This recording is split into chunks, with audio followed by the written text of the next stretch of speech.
First of all, these prisons are within the blue line of the Adirondack Park, a state forest preserve, and it's against the state constitution to develop, sell, or exchange protected land. So lawmakers have to change the constitution, which is a long process. We pass it in the Senate every year that I've been a senator, but the Assembly, for whatever reason, and they've never answered the question. No one can say what the objection is. A minimum of 3 years. That's how long it takes to change the New York State Constitution. New York Senator Dan Steck and Assemblyman Billy Jones are collaborating to make it happen so they can sell Camp Gabriel as a shuttered prison in Franklin County, New York. We have 2 years to do it, and it needs to be in consecutive legislatures. So we basically have 3 years to do it, and I will continue to work hard on it. Their first challenge lies within the Forever Wild Clause, the law that prohibits the sale or exchange of state forest preserves like the Adirondacks and the Catskills.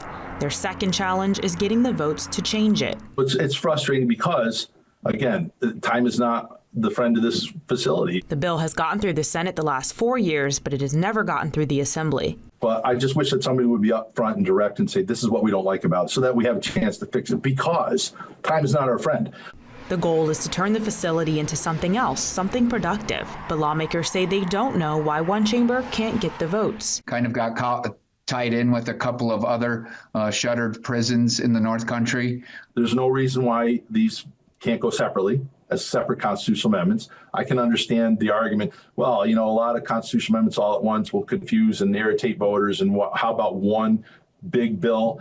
But whatever the compromise, they say they're going to keep pushing for a solution.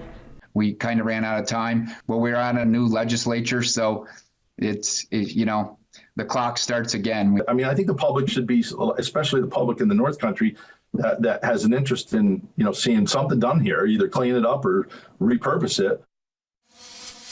And the only prisons that still exist in our region are Clinton Correctional Facility in Dannemora and FCI Raybrook. Now, Erica, these prisons provided important jobs in Franklin and Essex counties. What does the senator want to see here to build the local economy back up? Well, Lauren, the senator said he just wants to see the space be used for productive means. He suggested maybe a police academy or giving the space back to the park, but preferably something with an intended purpose.